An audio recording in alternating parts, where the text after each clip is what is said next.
take a deep breath in. And as you breathe in, focus your attention on the sound of my voice. As you exhale, just allow feelings of tension to leave your body. So that as you breathe in and breathe out, you can notice that because you're breathing in a resourceful feeling of relaxation and exhaling tension, you can notice that you're feeling deeper and deeper relaxed just by breathing. Perhaps you can focus your attention on the sensation of the air that you're breathing in your nostrils, perhaps your chest or your diaphragm rising. And as you exhale, just focus your attention on the fact that tension is leaving your body and that you become more relaxed now. As you breathe in and breathe out, notice that the breaths get longer and slower and deeper. And in doing so, enables you to give permission to your body through the signal of that slowed breathing that it's okay to relax now. And as you relax, I want you to harness the power of your mind, your subconscious mind, to go on a journey. I want you to imagine that you have the ability to go back in time. And I want you to imagine the Renaissance period in Italy, a time of Michelangelo, Da Vinci.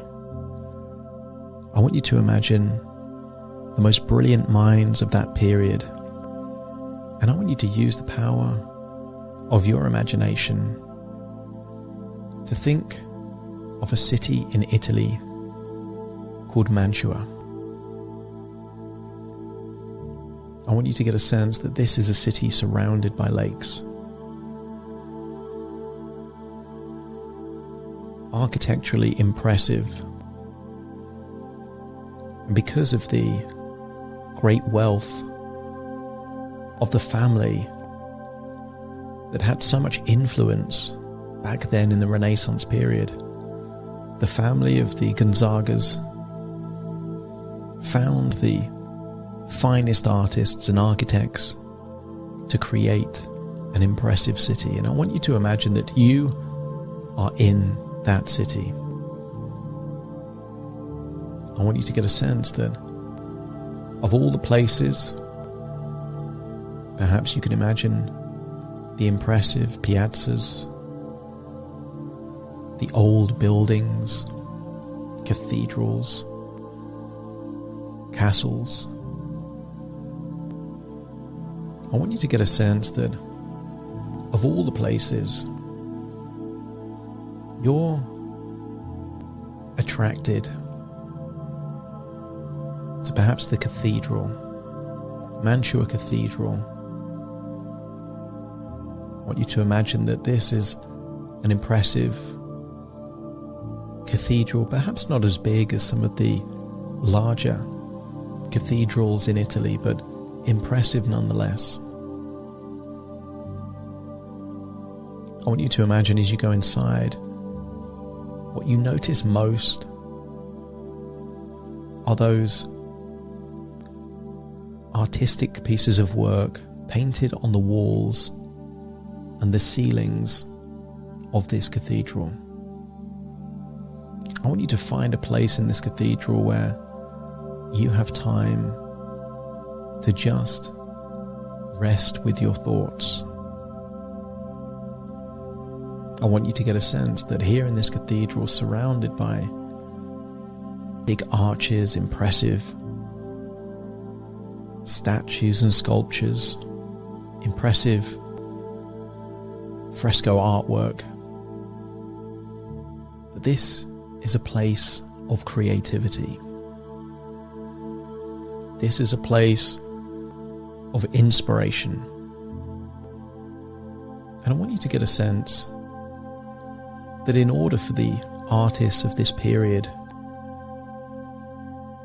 to have an impact, a legacy on their world way beyond their lifetime. They didn't need to practice and learn techniques. They had to apply those techniques. And I want you to imagine and entertain the idea that if you were a Renaissance artist in your life, but perhaps it wasn't sculpture and paintings that was your art of choice, what are you able to do to impact the world? You could think of these incredible pieces of art and artwork as almost like charity. It was a gift that utilizes the talents and the skills of the artist that benefited everyone from that point onwards over hundreds of years, seeing those pieces of work.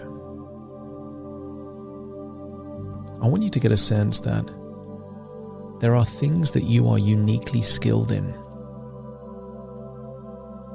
that you've invested the time to apply those techniques and develop competency. Or perhaps there's an area of your life that you've wanted to become a master in.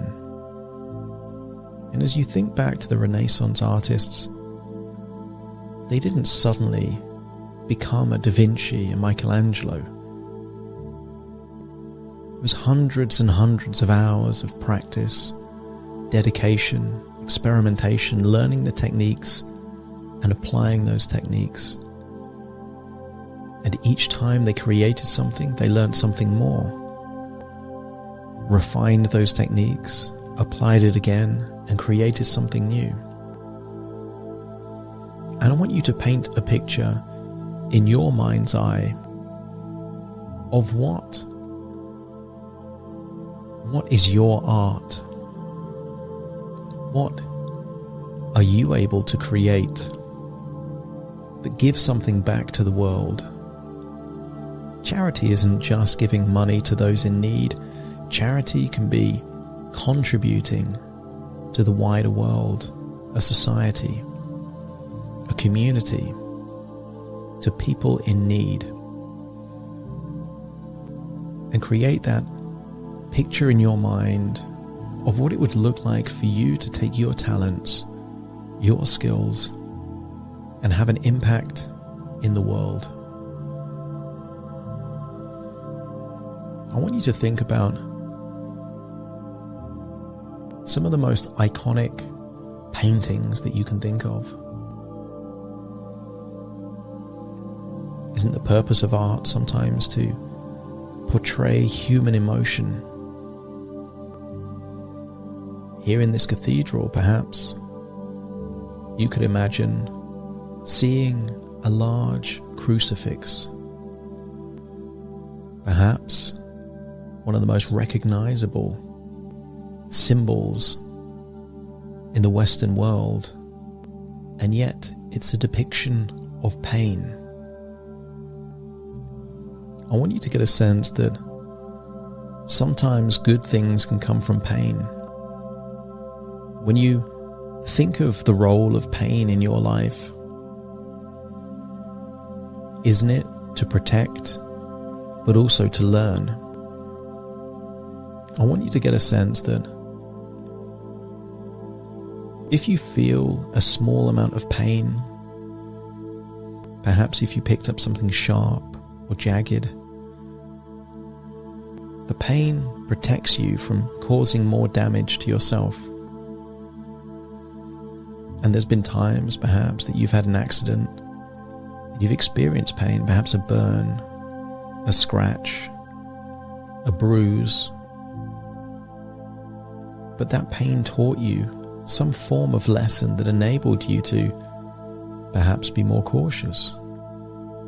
Or perhaps just to accept that pain is a natural consequence of taking risks. And the moment that you identify that pain is valuable, that it can be useful, that it can be harnessed for you, then you don't fear pain.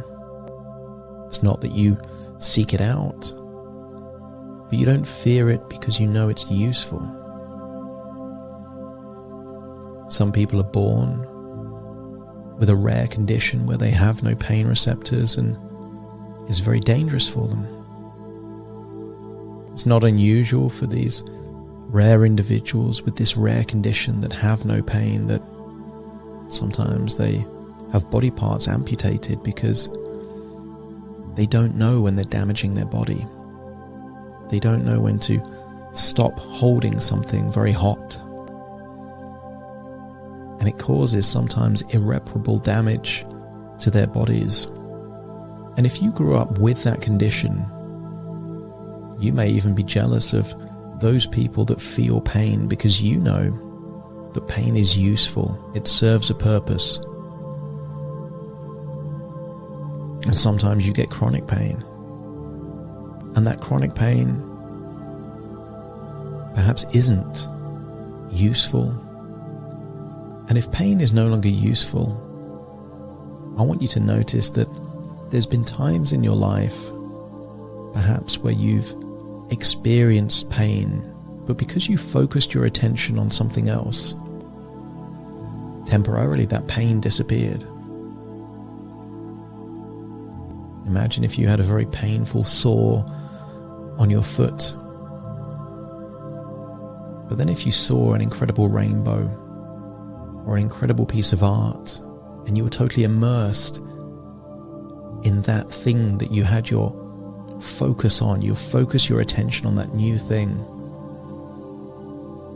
you would even forget that you had pain for that moment. I want you to get a sense that the polar opposite of pain isn't just pleasure, but a particular form of pleasure known as ecstasy, almost the purest of the pleasure. And I want you to get a sense that in your life there are things that give pleasure. And the difference between pleasure and gratification relates to time. When you feel pleasure in the moment, and it's pleasurable when you think back on it, that is true pleasure. If something feels pleasurable in the moment, but then you feel bad when you think about it after the event, that was never pleasure, that was gratification, a temporary fleeting feeling. I want you to get a sense as you think about that image in your mind of you applying techniques, having the biggest impact on the world, forming your own form of charity by taking your skills and making a difference in the world. That has the ability to create ecstasy for you. And your art does not have to be a sculpture or a painting. Your art could be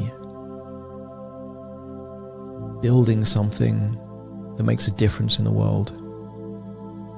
It could be teaching someone something that changes the direction of their life.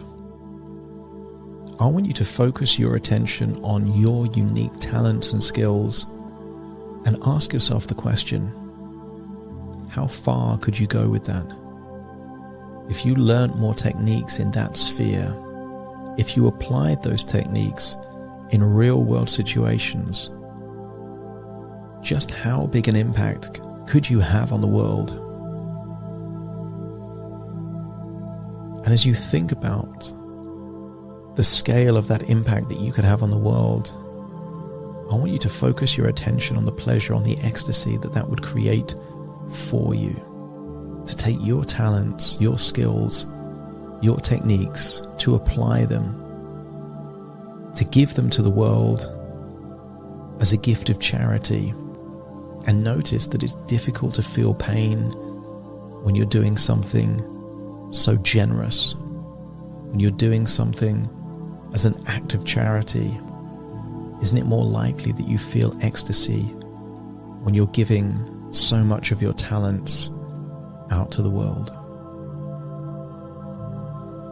And then find yourself back in that body, inside that cathedral, inside the beautiful city of Mantua in Italy. And as you leave the cathedral, I want you to leave with a sense that you owe it to yourself and the world to maximize your talents. You owe it to the world to apply the techniques that you know or you could learn. And in doing so, your reward will be more pleasure and less pain, and focus your attention on how good you would feel by doing something you're uniquely good at and maximizing that.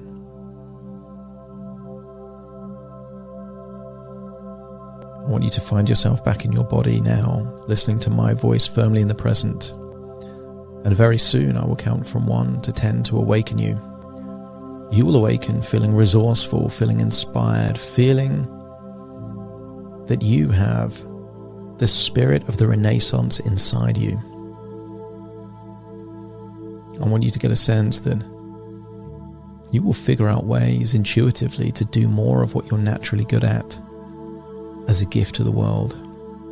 And you will focus your attention on those things in your everyday life that takes you towards this act of generosity and charity that takes your talents and spreads them far and wide. Take a deep breath in through your nose and out through your nose. Just wiggle your fingers, wiggle your toes. Get a sense that you're in your own physical body, firmly in the present right now, because now I will count from 1 to 10 to awaken you. You'll awaken feeling resourceful, motivated, inspired, and willing to apply your talents and techniques in the world. Starting to count to awaken you. 1, 2, 3, waking up. 4, 5, 6, more alert. 7, 8, open your eyes, open your eyes. 9, 10, wide awake, wide awake, wide awake.